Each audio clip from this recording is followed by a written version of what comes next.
Rashad, why you didn't Anyways, hit me up? What's up, Rashad? Hey, Rashad. What's up, Rashad? Thank you, Rashad. brother, I love you, brother. What's up, Rashad? What it do, boy? Hey, Rashad.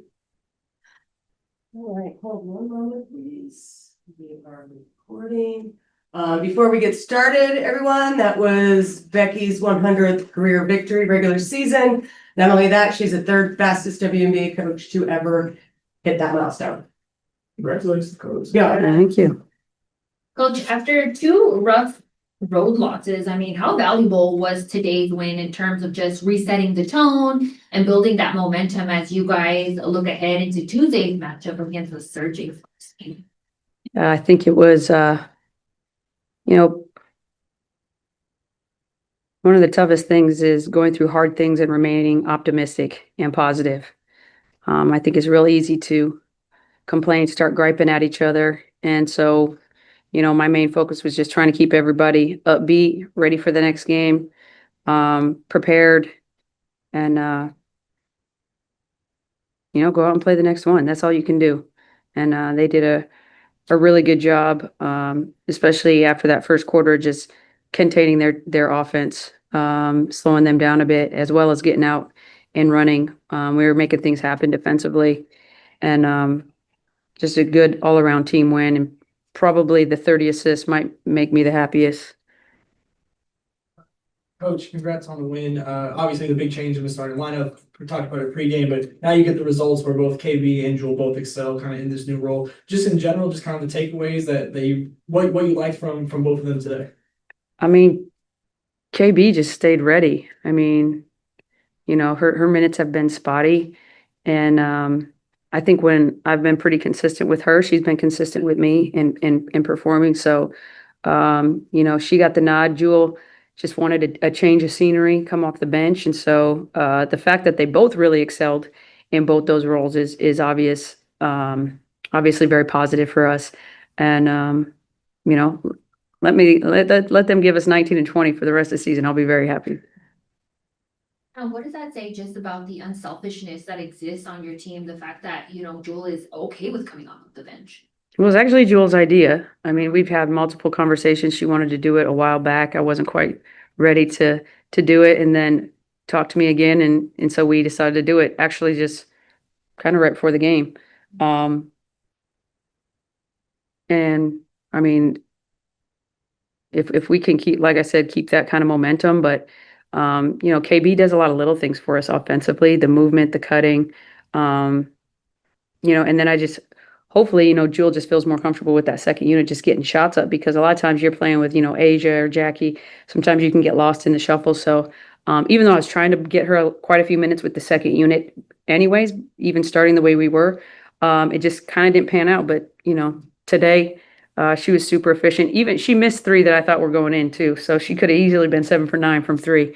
But the more important thing is we were getting good looks, and the ball was popping, and everybody was getting, when we share the ball, there'll be enough for everybody. Coach, I thought Jackie was great tonight as well. I mean, from the passing, the shooting, all that. Just for you, like when you have a player of obviously Jackie's caliber, we know how great she is, but being able to kind of fill in any gap that you need from whether it be on offense or defense, just her performance tonight, what do you kind of take away from that on top of the other players individually? She was great. And I mean, that's the expectation for Jackie every night. I need her around 20. I need her getting 5 to 7 assists. Tonight, obviously, she went over those numbers, which I will take any night. But I talked to them just about everybody being stars in their role, and kind of did a quick recap of where I see people, excelling and what we need as a group from each other, and then being happy for each other when we do well, or someone's being great in their role. Like we should all celebrate that. And I thought tonight I saw a lot of smiles, and I know you're not supposed to always do that in professional sports, but fun is like a dirty 3-letter word in professional sports a lot of times. And I think it's a grossly undervalued trait. Happy players make better players. There's no doubt about it. So hopefully we'll keep this momentum, and we're going to have a tough game in LA for sure. You talk about the players having fun. Chelsea had a wipeout after Jackie made that 3, so I know I came to her, gave her a high five, helped her up. Just talk about your team's chemistry thus far. It's been pretty good, even through the hard times, like the vibe's been pretty good. Not to say that we haven't had our times, but overall, I think Asia, Chelsea, all of them come together and like make sure that it doesn't get too low. Not only that, I think they're optimistic people by nature, which is very helpful that it comes naturally for them to look at the glass half full. That's not always the case. And so I think just perspective and understanding, I said before the game, like if we win that Indiana game, probably all of this feels a lot different. And not to get too down, not to panic, like we just keep moving in the right direction. Everybody stay on board, nobody jump ship, and we just keep moving in the right direction together. All right, let's go to Zoom. Callie? I just wanted to ask about this being your 100th career victory and you being the third fastest coach to hit that milestone. Like, what is your reaction when you hear something like that, especially in a season like this for you? My reaction is I've been blessed with having really good players to coach. Not only are they really phenomenal basketball players, but they're phenomenal people. Like I think we genuinely I have great relationships with them. I said after this, this Aces thing is long gone and way behind all of us. Like I still want to be their friends because I value them as people, and they just kind of get it. But I've been super fortunate to obviously coach some of the greatest to do it. And every team honestly has had a different kind of persona. It's different, even though some of the bodies and the faces are the same. Every year, the personality and the vibe is a little bit different. So it's actually been fun, with this new group and getting the new pieces in, and getting to work. But I mean, I'm happy with like every year that I've been in Las Vegas, the group of players that I've had the privilege to coach. Got it. And then also just wanted to ask about, obviously, I think Kirsten Bell made a lot of sense in the starting lineup with the size of the wings, but did you have to kind of like think about that decision, or was it pretty easy to know like, okay, it's going to be KB? No, I liked KB. My idea was to roll with KB, mainly because I still need Dana coming in and being a point guard, relieving us of point guard duties. Nye like coming in and just being that, kind of microwave shooter, get her some volume shots coming in, and then Jewel, obviously. But KB was the natural fit. I think she knows our system the best. She's actually a very good cutter, which helps with our ball movement and body movement a lot of times. So, and like I said before, when I've been consistent, she's been pretty solid for us when I've given her minutes for the most part. So, I thought she did great. Career high on her first time starting it. I think it's her first time starting. So Second since Second? June of 27th, 2022. okay, well there you go. Mhm. Andrew, we've got time for just a couple more. So Andrew, go ahead. Thanks, Caroline. Just coach, you said a few of those smiles that you had, especially when that last smile you had when KB was able to force that foul while she was trying to get the offensive rebound. So talk about just that, not only the points, but her just staying ready, as you mentioned. And did you see Usain Bolt after the end of the game, since your team took photos with? I mean, I didn't see him, but I'm assuming that's who they were all rushing towards. Pretty cool that he was able to come to a game, obviously. Game recognizes game, and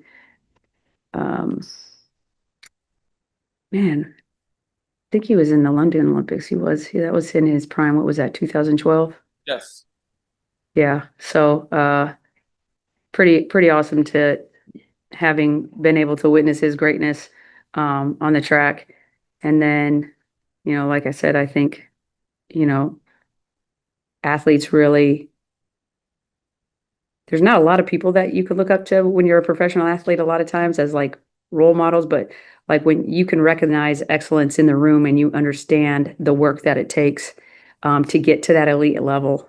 And so I think that's why you saw everybody go there, is just, the guy oozes excellence and work ethic and just It's funny because he was actually, I showed them an Instagram video the other day, and he was in it. He was like the main one. It was like something about, you saw him for 9.5 seconds, but he trained for 20 years for that moment. And so, what was your last question, KB? Yep, just on just how the smiles that you had with her, not only still boxing out at the end of the game, but just how she means to the Yeah. team. KB is a vibe. So, she's just a really cool person. And, they had a team dinner last night, and she's a big part of the team. I don't think we talk about her enough, but just her presence and her vibe. She's a vibe. If you get to know her, she's a vibe. She's fun. And she's a ride or die type teammate. Like, if you're going into a situation, you want KB with you. I'll leave it at that. Yeah. All right. One last question. First you were part of the San Antonio Silver Stars, and now you're one of the third fastest coaches to 100 wins. Just talk about going from playing for this team as a player to being the coach and all you've accomplished in this time. I don't know, it just makes me feel old. No, it's pretty cool to have been, had the career I've had in this league, and then, kind of go away to the men's side for 8 years, and then come back and see where the game has grown so much, and to, authentically feel like you've been a part of it. I was from the era of where we were on back-to-backs, like you were getting up at 6 a.m, probably 4 a.m, because you had to be on a 6 o'clock flight to get out to the next city. And now the way that we travel now, being able to get to city, and the growth, the eyes that are watching these women is been awesome. So now I get a front row seat with it, being the coach, which is pretty cool. But I just think it's really cool to be a part of the league, and the growth that it's had. So I go back to the players that I've had the privilege of coaching, making it just a really fun journey. Becky. Thank you, Coach. Thanks, Coach. Thank you. Rashad, why you anyways. didn't hit me up? Hey, Rashad. What's up, Rashad? Thank you, Rashad. Brother, I love you, brother. Trump lit. What's up, in it, Rashad? yeah. What it do, boy? We walk Hey, around Rashad. the world.